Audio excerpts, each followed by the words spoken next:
Hai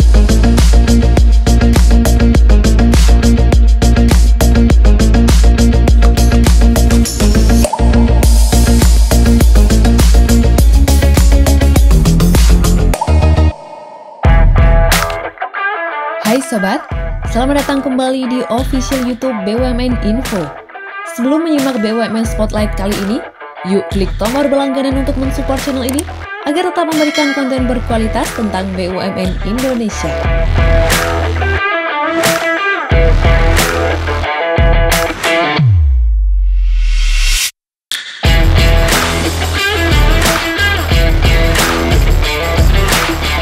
Sobat, Yogyakarta dan Solo merupakan dua kota besar yang memiliki daya tarik untuk melakukan migrasi ke kota tersebut. Migrasi yang terjadi dalam rangka memenuhi berbagai kebutuhan hidup seperti ekonomi. Selain itu, wilayah aglomerasi ini dipenuhi dengan potensi wisata yang menarik dan didukung tempat menunjang pendidikan yang berkualitas. Lokasi yang jarak tempuhnya tidak terlalu jauh ini menjadikan masyarakat dapat melakukan mobilitas secara sirkuler, yakni secara berulang atau tidak permanen. Kajian studi yang dilansir dari Ditjen Perkeretaapian memproyeksikan okupansi kereta lintas Jogja-Solo sebagai salah satu transportasi massal akan naik secara signifikan hingga tahun 2035, dengan kisaran jumlah penumpang mencapai 6 juta di tahun 2021. Sejak 27 tahun lalu, kereta api Prambanan Express atau Pramex menjadi kereta andalan lintas Jogja-Solo setiap harinya, sehingga tidak heran jika rangkaian kereta yang sudah tua ini sering mengalami kerusakan.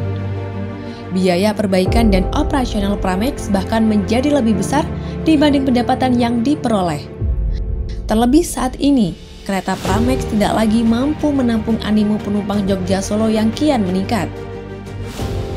Tercatat sejak 2018, kenaikan penumpang meningkat 8%. Maka dari itu, diperlukan segera pengganti transportasi massal yang lebih cepat, nyaman, tepat waktu, dan harga terjangkau, yakni dengan kereta rel listrik atau komuter lain. Dari segi infrastruktur sendiri, jalur ini lebih siap untuk dielektrifikasi karena sudah memiliki jalur ganda. Pembangunan jalur elektrifikasi ini menghabiskan biaya sebesar 1,2 triliun. Masa pengerjaan konstruksi dimulai sejak 2019 dan telah diresmikan Presiden Joko Widodo pada 1 Maret 2020 lalu. PT Inka Persero merupakan perusahaan yang memproduksi komuter lain ini dan dioperasikan oleh PT Kereta Komuter Indonesia yang merupakan anak usaha dari PT Kereta Api Indonesia Persero. Sobat, KRL Jogja-Solo ini merupakan KRL produksi Inka di tahun 2011 yang dulunya dioperasikan di area Jabodetabek tahun 2013, kemudian kini telah direvitalisasi sebanyak 10 trainset. Perubahan eksterior yang tampak yakni color scheme bernuansa batik. Motif batik parang yang dipakai diketahui merupakan warisan Kerajaan Mataram. Sedangkan pada sisi interior, selain penambahan corak batik di dinding dan atap, keseluruhan interior diperbarui dengan material dan desain untuk meningkatkan kenyamanan penumpang. KRL Jogja-Solo juga memiliki layanan serupa layaknya KRL di Jabodetabek. Di antaranya dipasang gate, vending machines di stasiun, point of sales di setiap loket yang melayani penjualan kartu multi-trip atau KMT, serta pengisian saldo kartu. KRL Jogja-Solo sebagai pengganti kereta Pramex tentunya memiliki lebih banyak keunggulan.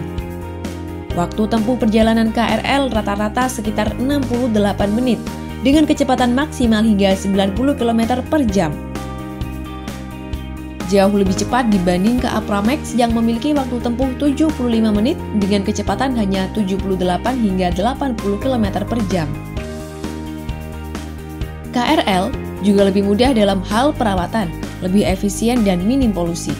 Kereta ini memiliki total jumlah 20 perjalanan dalam sehari, dengan 11 stasiun pemberhentian dari yang tadinya hanya 7 stasiun. Masyarakat juga dapat lebih mudah membeli tiket secara elektronik dengan KMT atau uang elektronik bank. Selain itu, Kereta ini mempunyai kecanggihan teknologi menggunakan sistem traksi VVVF dari Bombardier dan pantograf model single arm. Teknologi ini yang menjadikan kereta lebih efisien karena dapat digunakan pada kecepatan tinggi tanpa terlepas dari kabel dan lebih mudah diangkat karena ringan. Sobat, dengan hadirnya KRL Jogja Solo diharapkan dapat memberi nilai tambah ekonomi bagi masyarakat, terutama dengan hadirnya sejumlah stasiun baru yang disinggahi KRL. KRL diprediksi akan meningkatkan jumlah penumpang, bahkan pada tahun 2035 berpotensi melejit hingga 29 juta penumpang, sehingga tidak menutup kemungkinan kedepannya akan dibangun jalur Dwi Ganda pula seperti di lintas Cikarang, jika nanti permintaan semakin tinggi. Nah sobat, terima kasih telah menyimak video kali ini. Jangan lupa klik berlangganan, bagikan video ini dan tuliskan di kolom komentar topik apa yang kamu ingin bahas. Ikuti terus YouTube BUMN Info agar tidak ketinggalan informasi seputar BUMN selanjutnya.